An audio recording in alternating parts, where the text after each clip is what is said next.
Les Hells Angels sont un monde d'hommes, mais penser que les femmes n'y détiennent aucun pouvoir serait une erreur. Elles ont été des complices de crimes, des gardiennes de secrets, et parfois, la raison pour laquelle tout s'effondre. Bien qu'aucune femme ne puisse porter l'écusson ou revendiquer une appartenance, beaucoup se sont tenus courageusement derrière les hommes qui le font, loyales, mais tout aussi dangereuses si on leur manque de respect. De la contrebande de stupéfiants à travers les frontières à l'orchestration de trahison derrière des portes closes. Voici les 12 femmes les plus redoutées ayant jamais été liées aux Hells Angels. Cheryl Christie. Elle était la femme accusée d'avoir inondé les écoles de médicaments sur ordonnance volée. En tant qu'épouse du chef des Hells Angels, George Christie, Cheryl Ann O'Neill semblait être le visage poli du club, articulé, posé et l'incarnation de la loyauté. Son histoire a commencé dans le sud de la Californie, où elle est tombée amoureuse de Christie et est restée à ses côtés alors qu'il devenait l'un des Hells Angels les plus visibles au monde. Mais le pouvoir en coulisses reste rarement propre très longtemps. En 2001, tout a changé. Cette image s'est brisée. Cheryl a été citée dans une inculpation fédérale comme un acteur clé d'un réseau de rackets.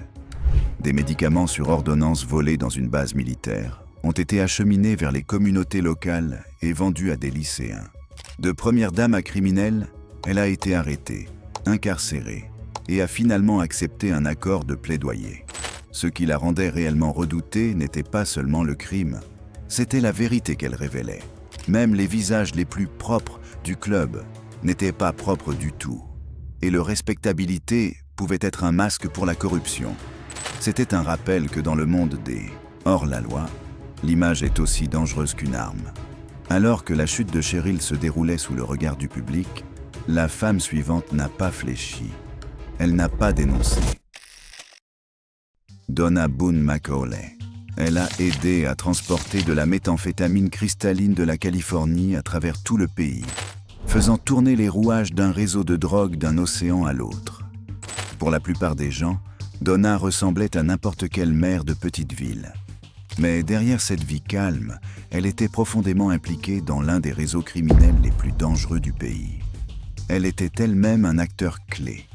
Pendant près de 10 ans, elle a travaillé au sein du club, les aidant à acheminer de la méthamphétamine de la côte ouest à la côte est.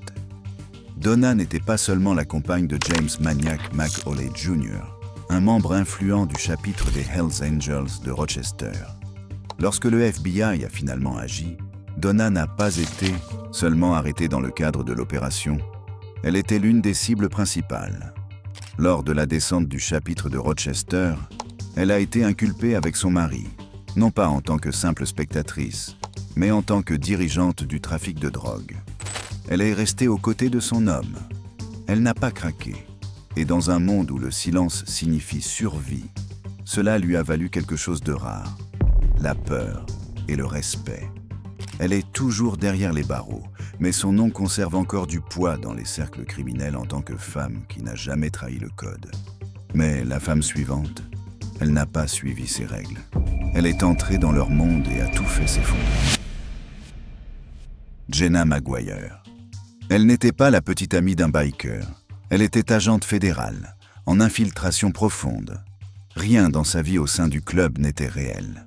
Pour le chapitre de Mesa, en Arizona, des Hells Angels, elle était Jenna Maguire, la tranquille et loyale All Lady d'un membre portant l'écusson. En vérité, son nom, son passé et sa relation étaient fabriqués pour infiltrer l'un des clubs de motards hors la loi les plus dangereux d'Amérique. Jenna faisait partie de l'opération Black Biscuit, une enquête de 2 ans visant la direction des Hells Angels. Se faisant passer pour la petite amie de l'agent infiltré Jay Dobbins, elle vivait à plein temps dans leur monde, où le moindre mot mal choisi pouvait lui coûter la vie.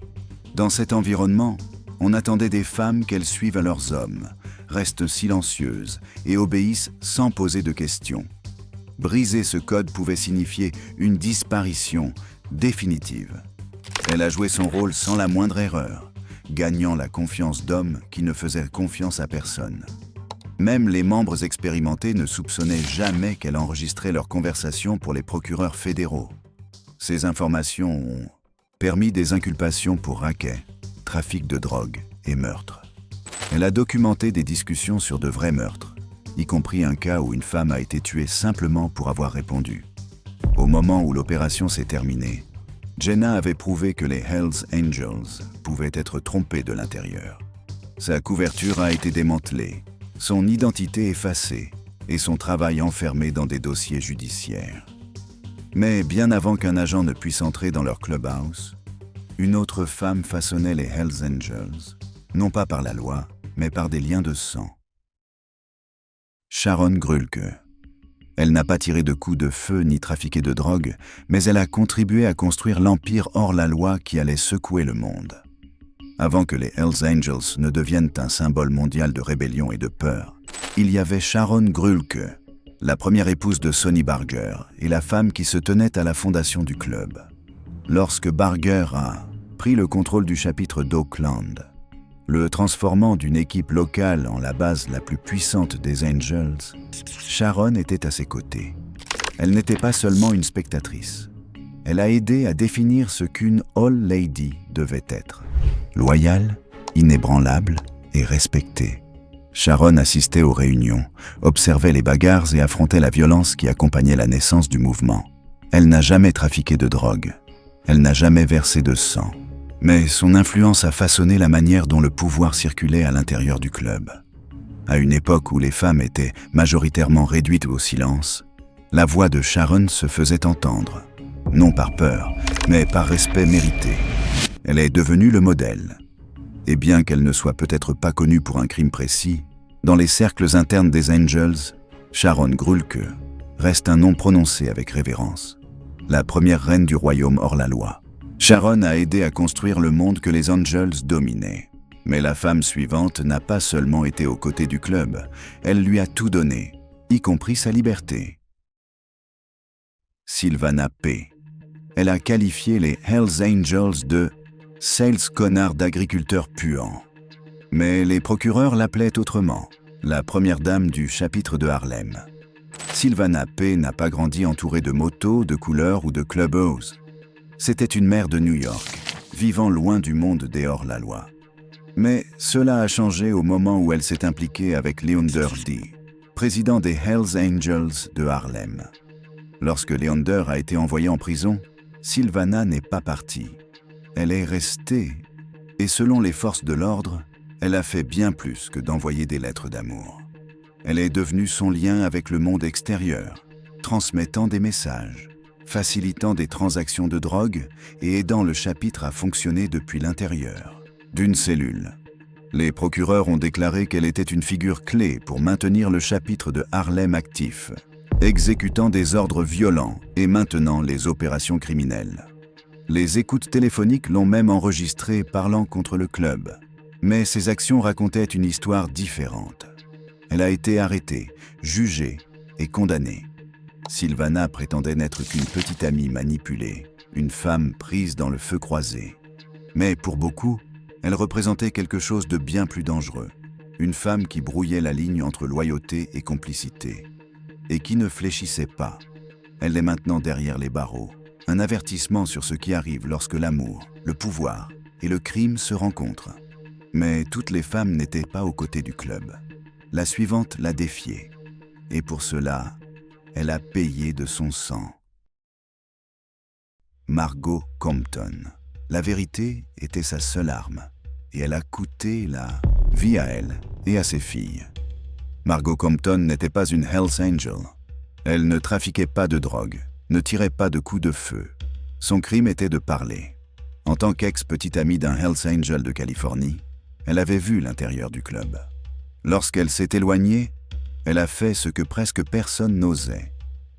Elle a accepté de témoigner dans une affaire fédérale liant les Angels à la prostitution et au trafic. Elle était prête à révéler des noms puissants. Pour les Hells Angels, ce n'était pas seulement une trahison. C'était une guerre contre leur code du silence. La protection des témoins n'a pas pu la sauver. En août 1977, Quelques semaines avant son procès, 2 hommes ont fait irruption dans sa maison de Forestville, Oregon. Margot, son petit ami, et ses jumelles de 7 ans, Sylvia et Sandra, ont été exécutées. Charles, Chuck Diaz, un Hells Angel de San Francisco, a été condamné. Mais beaucoup croient qu'il n'a pas donné l'ordre, il a seulement appuyé sur la gâchette. L'ordre réel venait d'en haut, un avertissement à quiconque pensait briser le silence. Margot n'a jamais construit d'empire criminel, mais son meurtre est devenu un message. Elle a défié le club et a payé le prix. La femme suivante n'a pas combattu le système, elle l'a nourri et l'a utilisé pour s'élever. Katharina C. Katharina C. ne semblait pas appartenir à un club de motards hors la loi. Pas de tatouage, pas de Harley. Mais dans le milieu criminel allemand, son nom avait du poids. Lié au chapitre des Hells Angels de Hanovre, l'un des chapitres les plus redoutés et violents d'Europe, Katharina n'était pas une spectatrice. Et elle n'était pas la simple compagne de quelqu'un. Les procureurs l'ont appelée le cerveau. Une femme sans écusson, mais avec un accès profond à la machinerie criminelle du club. Elle travaillait dans l'ombre, cartographiant les routes de la drogue, déplaçant les profits illicites et coordonnant les opérations transfrontalières. En 2019, les autorités allemandes ont lancé l'une des plus grandes répressions contre le crime biker de l'histoire du pays. Des dizaines d'angels ont été arrêtés pour tentative de meurtre, trafic de drogue et détention d'armes. Katharina C. faisait partie d'entre eux, non pas comme accessoire, mais comme figure stratégique. Le tribunal ne l'a pas considérée comme une petite amie prise dans l'affaire. Elle a été inculpée comme co-conspiratrice dans une entreprise criminelle. Ce qui la rendait redoutée n'était pas sa force, c'était sa précision. Katharina a gravi les échelons sans jamais porter d'écusson. Mais si le pouvoir rendait Katharina intouchable, l'amour fit de la femme suivante une cible. Habiba Kadjan. La police a fait irruption dans sa tranquille maison de l'Ontario, armes à la main, et est repartie avec une arme chargée, des piles de preuves et un lien direct avec l'un des Hells Angels, les plus puissants du Canada. En 2021, cette maison de banlieue à London, Ontario, s'est révélée être bien plus qu'elle n'en avait l'air. Un raid en force, police, pompiers, ambulanciers, a frappé le domicile de Habiba Kadjan, découvrant une arme trafiquée et des liens avec un vaste empire de jeux d'argent illégaux. Habiba ne vivait pas seulement avec un biker. Elle était la partenaire de longue date de Robert Barletta. L'ancien président des Hells Angels de London est l'un des dirigeants les plus politiquement connectés du club. Surnommé le « biker Teflon », Barletta avait survécu à affaire après affaire, jusqu'à présent. Habiba a été inculpée de 10 accusations graves, possession illégale d'armes à feu, gestion d'une opération de jeu d'argent et instruction au crime organisé. Sa maison est devenue connue comme un centre des Hells Angels, les voisins voyant des membres portant l'écusson aller et venir. Les autorités ont qualifié l'affaire comme l'une des plus grandes enquêtes sur les paris sportifs clandestins au Canada. Mais dans un retournement qui a choqué beaucoup, la plupart des charges, y compris les siennes, ont été discrètement abandonnées en 2 ans et demi. Elle n'avait pas besoin de porter un écusson ni de tirer. Son arme était sa proximité avec le pouvoir. Et dans le monde des hors-la-loi, cela peut être plus dangereux que la violence elle-même. Elle se tenait aux côtés d'un roi et est restée debout longtemps après que la poussière soit retombée, son nom encore murmuré dans les cercles des forces de l'ordre, comme une femme qui savait beaucoup plus qu'elle ne disait jamais. Pour certains, ce silence signifiait loyauté. Pour d'autres, cela signifiait qu'elle était intouchable. Mais la femme suivante n'était pas seulement proche du pouvoir. Elle déplaçait des produits, construisait des laboratoires et dirigeait les opérations un jet ski à la fois. Laufey Owen. Laufey Owen était l'épouse de Kenneth J. Owen, un membre haut placé des Hells Angels, purgeant 41 ans de prison fédérale pour trafic de méthamphétamine. Son nom était lié au même monde hors la loi d'armes, de drogue et de biens volés. Dans les années 1990, la police a perquisitionné leur propriété de 42 acres dans le comté de Contra Costa, en Californie. Ce qu'ils ont trouvé ressemblait à un arsenal hors la loi. Armes à feu de qualité militaire, mitrailleuses, silencieux, semi-automatiques, accompagnés de 13 véhicules volés et de preuves d'un laboratoire de méthamphétamine. Il y avait des jet skis, un chariot élévateur et une Harley Davidson parmi eux. Cette descente faisait partie d'une enquête conjointe massive impliquant des agences étatiques et fédérales, du California Bureau of Narcotic Enforcement à la Highway Patrol. Laufey a été inculpé pour possession de biens volés et intention de fabriquer de la méthamphétamine. Ce n'était pas sa première fois dans une salle d'audience. Son casier judiciaire remontait à 1969, avec des condamnations pour cambriolage, vol à main armée, possession de drogue et armes illégales, plaçant sa réputation au même niveau que certains membres portant l'écusson. Elle n'était pas toujours sous les projecteurs, mais Laufey Owen vivait profondément dans le monde des hors-la-loi.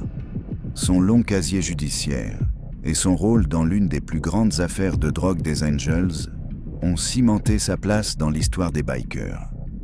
Ceux qui la connaissaient disent qu'elle jouait le long jeu, gardant la tête basse, restant utile et survivant là où d'autres ne l'ont pas fait.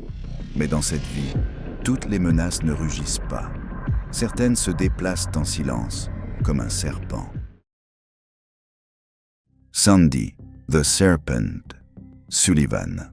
On l'appelait The Serpent, non pas pour ce qu'elle faisait de ses mains, mais pour ce qu'elle savait, et ce qu'elle ne disait jamais. Sandy Sullivan n'a pas grandi dans les bars de bikers ni dans les affaires clandestines. Elle a commencé dans les salles d'audience, travaillant comme enquêtrice de la défense côté légal. Mais quelque part en chemin, elle a franchi la ligne. Et une fois entrée dans le monde des hors-la-loi, elle n'en est jamais ressortie. Au début des années 2000, Sandy était une associée de confiance pour les chapitres des Hells Angels à travers le Sud-Ouest. C'était une médiatrice discrète, naviguant dans les failles juridiques, transmettant des messages codés, réglant des affaires qui ne faisaient jamais la une des journaux. Elle n'avait pas d'écusson. Elle n'était pas une propriété. Elle était une actrice, et elle ne rendait de compte à personne. Son surnom venait de son style, The Serpent. Elle pouvait conclure un accord, rester glaciale sous pression et se sortir de situations que la plupart des gens ne survivraient pas. Des rumeurs la liaient à une dissimulation de trafic d'armes en Arizona. On murmurait qu'elle était la voix au téléphone pour les membres derrière les barreaux, transmettant des ordres à travers les États sans laisser d'empreinte. Sandy ne menait pas par la force. Elle menait par le silence. Et dans un monde basé sur le contrôle, cela la rendait dangereuse. Elle n'a jamais été arrêtée, jamais condamnée. Et aujourd'hui, elle a disparu. Certains disent qu'elle a disparu lorsque l'enquête fédérale s'est clôturée. D'autres pensent qu'elle a conclu un accord et s'est volatilisée pour de bon. Mais le mystère est l'essentiel, car quand on ne peut pas être trouvé, on ne peut pas être arrêté. Tandis que Sandy frappait depuis l'ombre, la femme suivante a laissé sa marque au grand jour, rapide, imprudente et impossible à rattraper. Brenda Breakneck Brooks. Si la loyauté avait un prix, Brenda Brooks l'a payé intégralement, en sang, en temps et en silence. Surnommée Breakneck pour la rapidité avec laquelle elle pouvait transformer le calme en chaos. Brenda n'était la petite amie de personne. Elle était une exécutrice de rue à tout point de vue, sauf l'écusson, celle qu'on appelait quand quelque chose devait être réglé rapidement, discrètement et sans question. Elle s'est fait un nom dans les chapitres du Nord-Ouest Pacifique, liée sentimentalement à un exécuteur connu. Mais son danger ne venait pas de celui avec qui elle était. Il venait de ce qu'elle était prête à faire. Des missions que même certains membres portant l'écusson évitaient. Les ragots de bikers racontent qu'elle aurait un jour cassé la clavicule d'un rival lors d'une bagarre dans un bar. Non pas avec une batte, mais avec une queue de billard. Peu de temps après, elle aurait été vue en train de transporter des armes entre les clubhouses de l'Oregon et de l'Idaho dans un camion volé enregistré sous un faux nom. Ce qui la rendait redoutée n'était pas seulement son agressivité, c'était son imprévisibilité. Une semaine, elle était en première ligne lors d'une collecte de fonds pour bikers. La suivante, elle était apparemment impliquée dans un règlement de compte contre un prospect rebelle qui avait enfreint le code du club. Bien qu'elle n'ait jamais été condamnée, Brenda a été mentionnée dans au moins 2 enquêtes fédérales scellées, y compris une affaire de trafic liée à une opération de méthamphétamine sur des terres tribales. Les forces de l'ordre pensent qu'elle connaît des informations capables de faire tomber des acteurs clés. Mais personne n'a jamais réussi à la faire parler. Brenda Breakneck. Brooks n'est pas un mythe. Elle est un avertissement, une femme qui marche en dehors du centre du club mais projette une ombre assez longue pour effrayer même ceux qui sont à l'intérieur. Si Brenda était une tempête sur roue, Daisy, Death Wish. Donovan était l'éclair, soudain, brutal et sans avertissement. Daisy, Death Wish. Donovan Daisy. Donovan n'a pas gagné le surnom Death Wish par imprudence. Elle l'a gagné parce qu'elle ne reculait jamais. Elle affrontait le danger du regard, souriait et tirait souvent la première. Liée très tôt au chapitre des Hells Angels du Nevada, Daisy est devenue connue pour son esprit acéré, son sang-froid et son obsession de la vitesse, sur la route et dans le jeu de la survie. Sa réputation a explosé après une bagarre célèbre dans un casino de Reno, où elle aurait été la seule femme dans un affrontement violent entre clubs rivaux. Les témoins disent qu'elle est repartie avec du sang sur ses bottes et aucune égratignure sur elle. À partir de là, Daisy est devenue un fantôme dans le réseau hors-la-loi, transportant des cargaisons non marquées à travers les autoroutes désertiques, falsifiant des documents et gérant discrètement le nettoyage lorsque la pression se rapprochait trop. Des rumeurs la lient à des informateurs disparus dans plus d'un État. Aucune accusation n'a jamais tenu. Ce qui rendait Daisy dangereuse n'était pas la rage, c'était son calme. Dans un monde régi par l'ego et la colère, elle était silencieuse, calculatrice et impénétrable. De nos jours, de telles apparitions sont rares. Certains disent qu'elle vit hors réseau dans le désert de l'Arizona. Mais pour ceux qui connaissent pas son histoire, Daisy Death Wish. Donovan est plus qu'un souvenir. C'est la femme qui a fait ce que le club n'a jamais admis et qui ne s'est jamais fait attraper. Elle se tenait aux côtés du club, se battait pour lui, tuait pour lui, et dans certains cas, mourait pour lui. Mais la loyauté ne va que dans un sens dans le monde des hors-la-loi. Que se passe-t-il lorsque cette loyauté s'épuise? Quand vous quittez l'écusson, ou pire, tournez le dos au club, cliquez sur la prochaine vidéo pour découvrir ce qui arrive lorsque vous essayez de partir.